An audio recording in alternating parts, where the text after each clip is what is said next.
is what we call the one-sample z-test for proportions. So in this section, today and tomorrow, we're going to be working with hypothesis tests for proportions.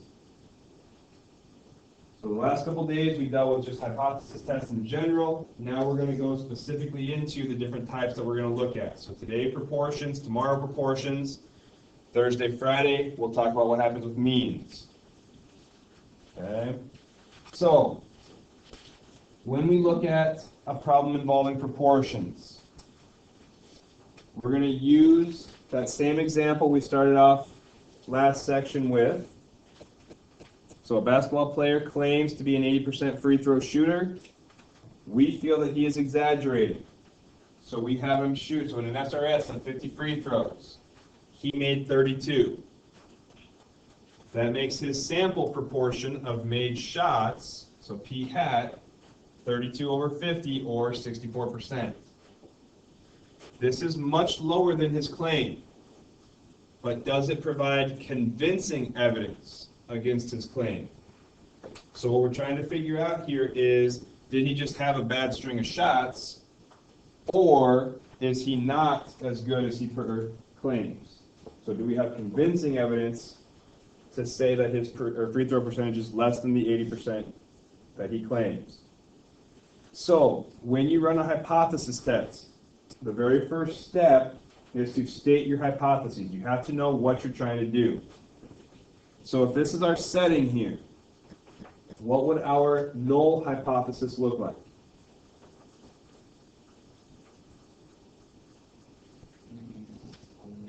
P equals 0.8. So remember we talk about parameters. This is a population value. So P is equal to 0.8. That's our null hypothesis. What would our alternative hypothesis be? That P is less than 0.8. So your first step, write out your hypotheses. What are we trying to test? So these are our two claims. Either he is an 80% free throw shooter like he claims, or he's not. He shoots less than. The other thing you should always do is define P or define mu when we get to that point, so actually tell what that letter means. So this is the true proportion of free throws the shooter makes in the long run. Do you have a question? And the alternative, can it be like, can you make more than 80%? Well, in this case, if we thought his percentage was just wrong, I mean, yes, he could make more than 80%, but what in our case, we feel that he's exaggerating, so we're putting a direction on it. So we're assuming that if he's not making 80%, he's making less. If it was one where we didn't have an inclination one way or another, then we would run the not equal to, because we just say it's not 80%, it's just something different. Okay? So, first step, hypotheses. So when you write your hypotheses, make sure you have the correct notation. So H naught and H sub A. Make sure you have the parameter notated correctly. So in this case, proportions would be P. Remember, the null hypothesis is always set equal to the current claim. And then the alternative will either be less than, greater than, or not equal to based on what you're trying to determine. The other thing, like I said, that you should always do is put a quick definition. What does P stand for? Or when we get to it, what does mu stand for? It helps you visualize what you're actually doing. Okay? So, we have our hypotheses. Now from that then, the next thing we need to do is check conditions. We can only work these tests under certain conditions. Now the good news is that the conditions we need to check are exactly the same as what we had before. So they're exactly the same conditions as we used for confidence intervals for proportions. Now there's only one slight change. So the idea behind the three conditions is exactly the same, but there's one slight change between when we had proportions for a confidence interval and when we run a hypothesis test.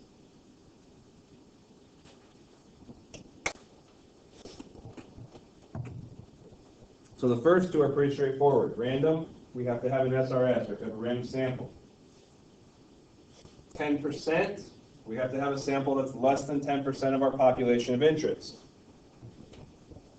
Now, when we go to the large counts condition, with confidence intervals, we did NP hat and NQ hat. And the reason for that was because with the confidence intervals, we did not have a population value. We were creating the confidence interval to try to capture that population value. So we had to use our sample proportion with our calculations. With a hypothesis test, we are assuming that that null hypothesis is the population value. That's the correct claim. So when you look at the notation here, this NP naught, that's just saying use the P that you set your null hypothesis equal to. So you're doing NP naught and NQ naught if you want to think of it that way. So they use the 1 minus P notation. That's just making sure you realize that those are complements of each other. So NP naught and NQ naught need to be larger than 10. Okay? So as far as our example goes,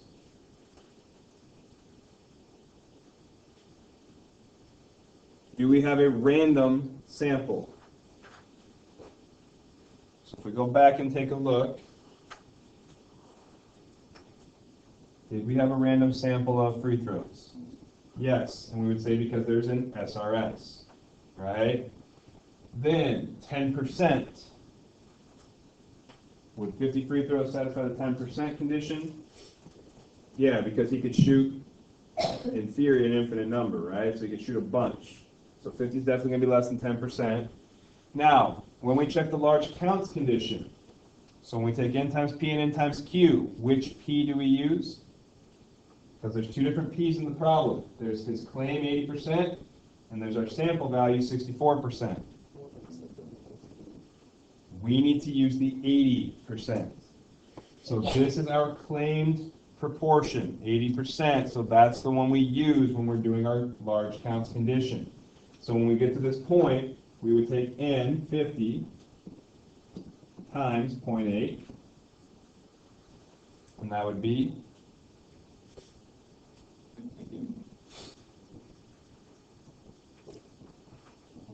40. So that's greater than or equal to 10. If we do NQ hat, that would be 50 times 0.2, which would be 10. And 10 is greater than or equal to 10. So by the large counts condition, we're okay. So our successes and fails are both expected to be larger or at least 10. You okay there? Okay. So, same conditions as before, but it's very important that you remember this P is the hypothesis, the null hypothesis value. Do not use the sample proportion from the problem. Okay? So always be aware of that. Now, if these conditions are met, which we just verified for our condition or for our setting, then we will run what we call a one sample z-test for a proportion.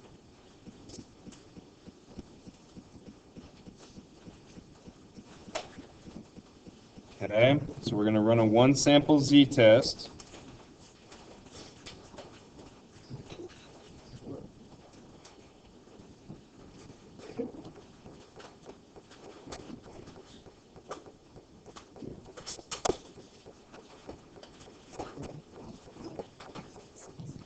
For a proportion.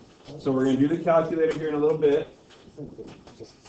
We're going to go through the formulas first, though. So there's going to be two ways to do these. There's going to be the formula version, which, again, you need to know how to do, because on a multiple choice test, they might write it out in notation form and not in the final format that we would receive from a calculator. So you have to understand how to do both methods.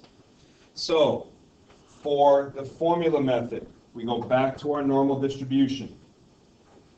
Because our conditions were met, we can use a normal distribution where we are assuming 80% is the correct proportion. So this goes back to sampling distributions for proportions. This is our Chapter 7 material. So when I told you back in chapter 7 that that sets up everything for the rest of the semester, this is where it comes back. So with our hypothesis tests, the mean of our distribution is going to be the hypothesized proportion, which in this case is 80%. The standard deviation for our sampling distribution, for our normal distribution, will be that p times q over n, all inside the square root. So that is our hypothesized proportion 80% times its complement 20% divided by the sample size of 50. And then we take the square root of that. So it's the exact same formula for mean and standard deviation as we had back in chapter 7. Not this one in here? No. No, okay. Okay, so the conditions were met. We have a normal distribution, mean at the hypothesized mean, standard deviation at the square root of PQ over N. Okay, so back to notes here. Once we know what distribution we're working with, we need to know what we need to do with it. So now we have our information. What do we do with it? So what we're going to do with the hypothesis test is we are going to calculate what's called a test statistic.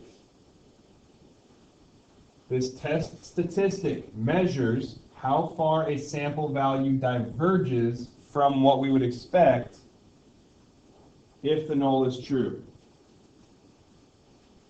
So in other words, how unusual is our sample value if our null hypothesis is correct?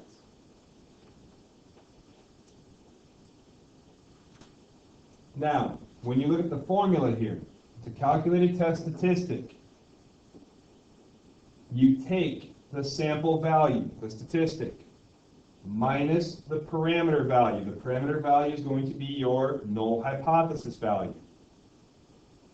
So sample value minus null hypothesis value divided by the standard deviation that we would have just calculated. So that's square root of PQ over N. Now, as far as our example goes, we said we're working with a normal distribution. And if we're working with a normal distribution, this test statistic is what? What do we calculate with a normal distribution? Z-score. So Z is our test statistic. When we're working with proportions, we use our normal distribution, which means we need to find a Z-score for our sample proportion. So in the example portion of your notes, if we're finding the test statistic for our problem, we take the sample proportion minus the hypothesized proportion divided by that standard deviation that we calculated for the normal distribution. So our sample proportion was 64%, hypothesized value of 80%, standard deviation of 0.0566. So if we calculate that, we get a Z-score of negative 2.83.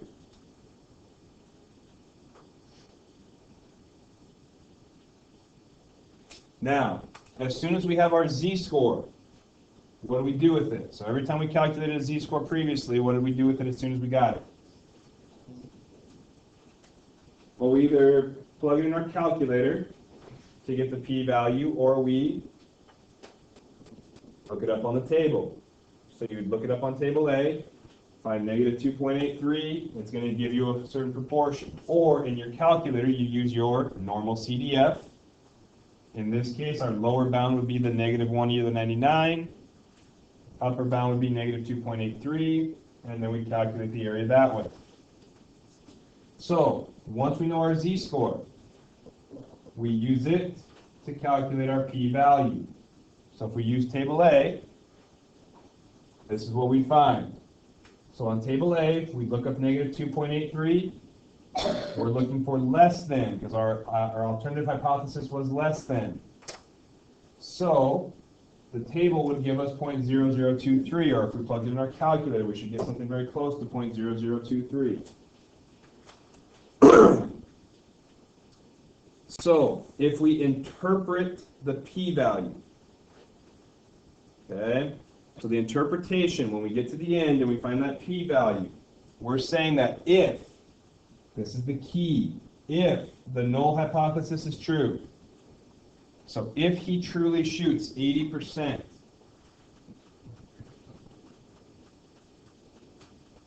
then there's only about a 0.23% chance that he would go out and make only 32 out of 50 shots. So if he truly is an 80% free throw shooter, there's only a 0.23% chance that he would go out and shoot only 32 out of 50 free throws.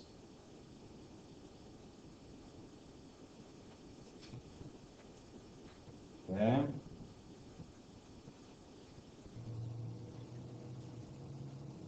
So, if we review our steps, because we're not done yet, we have just the last bit is actually making our conclusion, okay? So if we review our steps, step number 1 was what?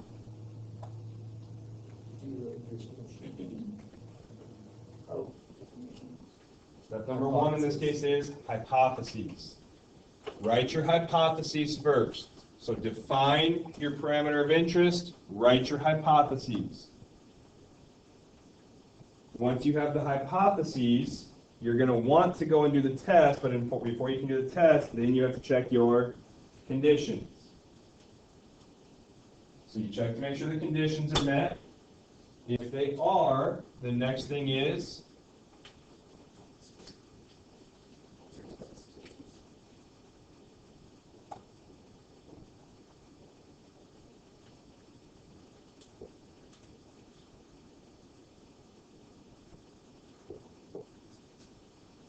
close. Before we can find our test statistic, we need to do what first? Find mean and standard deviation. So we need to find the mean of our distribution and the standard deviation of our distribution. So we check we make our hypotheses, we check our conditions, we find our mean and standard deviation, then we calculate, Z.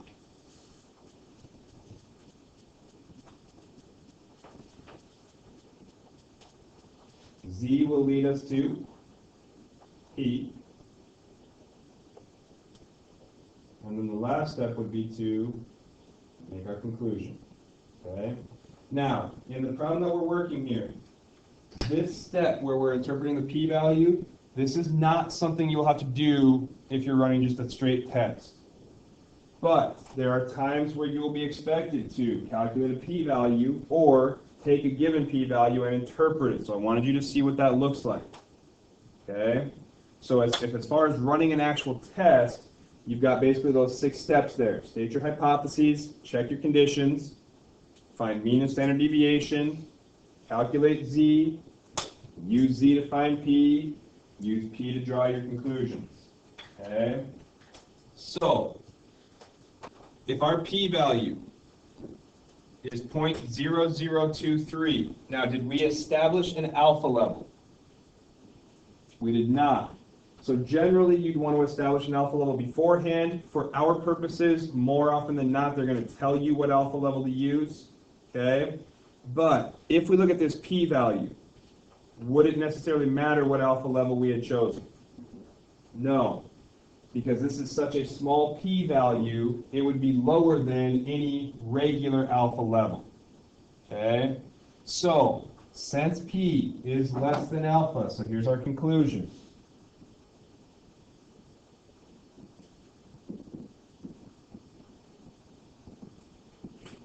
Since p is less than any reasonable alpha level, what are we going to do?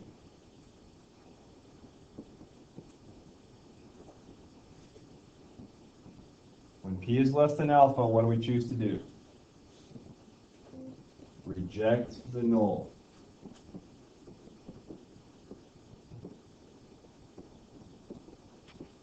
Okay? So since p is less than any reasonable alpha, we would reject the null. So the first part is, what's your hard conclusion? Now the second part you need to make a statement that says what that actually means. So if we reject the null, that means we found convincing evidence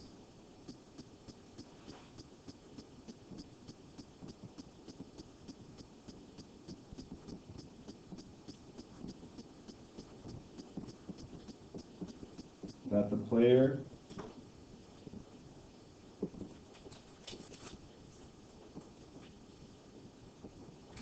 makes less than 80% of his free throws.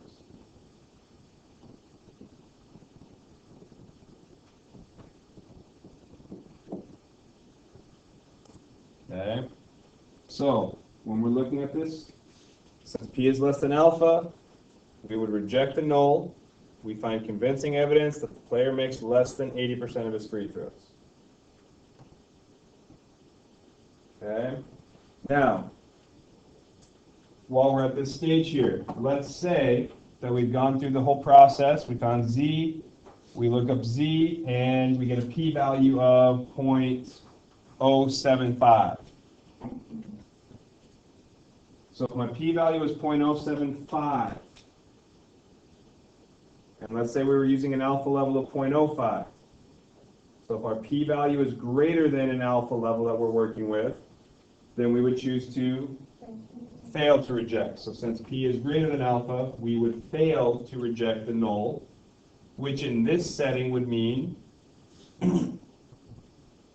we did not find convincing evidence that he makes less than 80% of his free throws. So your two conclusions when you get to the end of the text, you either reject the null because you found convincing evidence to support the alternative, or you fail to reject the null because you did not find evidence to suggest that the null is wrong. Okay? So those are the two conclusions you can draw based on your p-value at the end of your test. Okay? So, if they give you an alpha level, you need to compare p directly to alpha to make your conclusion. If they don't give you an alpha level in the problem, you just have to think to yourself, is this a low enough p-value for us to consider it unusual, for us to reject the null? And in most cases, they're going to be fairly small like this, where it's going to be pretty easy to determine. Yes, I want to reject, or no, I fail to reject. You okay with that?